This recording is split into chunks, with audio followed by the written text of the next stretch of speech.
In fact, because we don't do a very good job of tracking who comes in and out of the country as visitors, large numbers avoid immigration laws simply by overstaying their visas. The result is an estimated 11 million undocumented immigrants in the United States. The overwhelming majority of these men and women are simply seeking a better life for themselves and their children.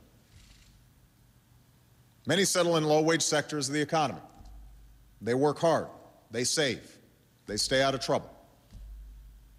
But because they live in the shadows, they're vulnerable to unscrupulous businesses who pay them less than the minimum wage or violate worker safety rules, thereby putting companies who follow those rules and Americans who rightly demand the minimum wage or overtime at an unfair advantage.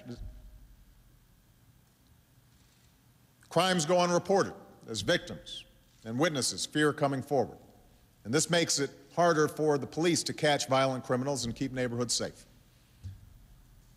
And billions in tax revenue are lost each year because many undocumented workers are paid under the table. More fundamentally, the presence of so many illegal immigrants makes a mockery of all those who are going through the process of immigrating legally. Indeed, after years of patchwork fixes and ill-conceived revisions, the legal immigration system is as broken as the borders.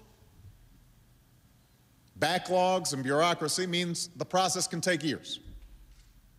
While an applicant waits for approval, he or she is often forbidden from visiting the United States, which means even husbands and wives may be forced to spend many years apart. High fees and the need for lawyers may exclude worthy applicants. And while we provide students from around the world visas to get engineering and computer science degrees at our top universities, our laws discourage them from using those skills to start a business or power a new industry right here in the United States. Instead of training entrepreneurs to create jobs on our shores, we train our competition. In sum, the system is broken, and everybody knows it. Unfortunately, reform has been held hostage to political posturing and special interest wrangling, and to the pervasive sentiment in Washington that tackling such a thorny and emotional issue is inherently bad politics. Now, just a few years ago, when I was a senator, we forged a bipartisan coalition in favor of comprehensive reform under the leadership of Senator Kennedy, who had been a longtime champion of immigration reform, and Senator John McCain. We worked across the aisle to help pass a bipartisan bill through the Senate. But that effort eventually came apart. And now, under the pressures of partisanship and election year politics, many of the 11 Republican senators who voted for reform in the past have now backed away from their previous support. Into this breach, states like Arizona have decided to take matters into their own hands. Now, given the levels of frustration across the country, this is understandable. But it is also ill-conceived. And it's not just that the law Arizona passed is divisive, although it has fanned the flames of an already contentious debate. Laws like Arizona's put huge pressures on local law enforcement to enforce rules that ultimately are unenforceable. It puts pressure on already hard-strapped state and local budgets.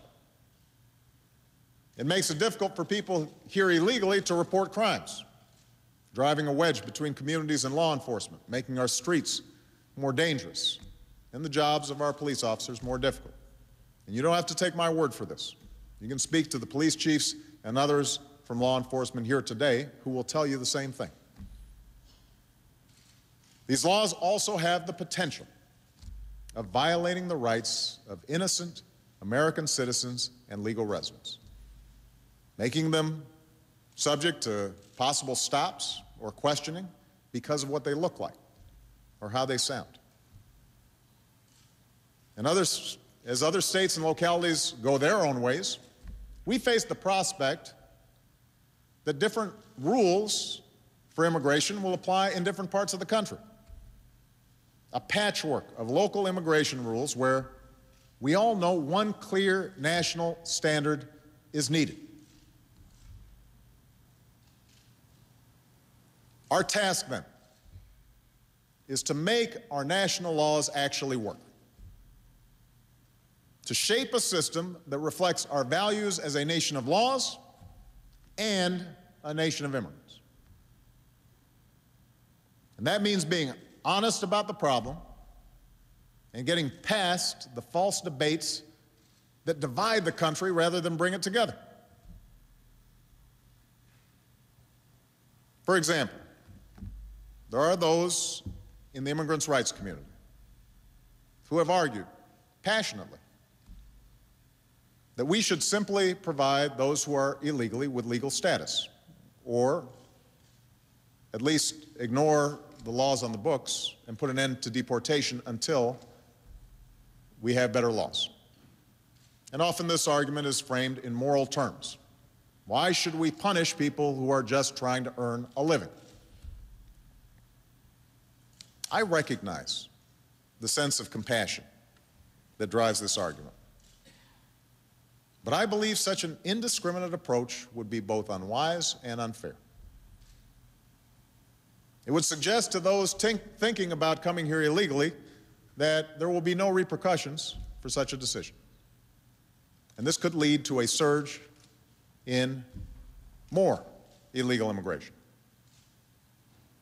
And it would also ignore the millions of people around the world who are waiting in line to come here legally. Ultimately, our nation, like all nations, has the right and obligation to control its borders and set laws for residency and citizenship. And no matter how decent they are, no matter their reasons, the 11 million who broke these laws should be held accountable. Now, if the majority of Americans are skeptical of a blanket amnesty, they are also skeptical that it is possible to round up and deport 11 million people. They know it's not possible. Such an effort would be logistically impossible and wildly expensive. Moreover, it would tear at the very fabric of this nation, because immigrants who are here illegally are now intricately woven into that fabric. Many have children who are American citizens. Some are children themselves, brought here by their parents at a very young age, growing up as American kids, only to discover their illegal status when they apply for college or a job. Migrant workers, mostly here illegally, have been the labor force of our farmers and agricultural producers for generations. So even if it was possible, a program of mass deportations would disrupt our economy and communities in ways that most Americans would find intolerable. Now, once we get past the two poles of this debate, it becomes possible to shape a practical, common-sense approach that reflects our heritage and our values. Such an approach demands accountability from everybody, from government, from businesses, and from individuals. Government has a threshold responsibility to secure our borders. That's why I directed my Secretary of Homeland Security, Janet Napolitano, a former border governor, to improve our enforcement policy without having to wait for a new law. Today, we have more boots on the ground near the southwest border than at any time in our history. Let me repeat that. We have more boots on the ground on the southwest border than at any time in our history.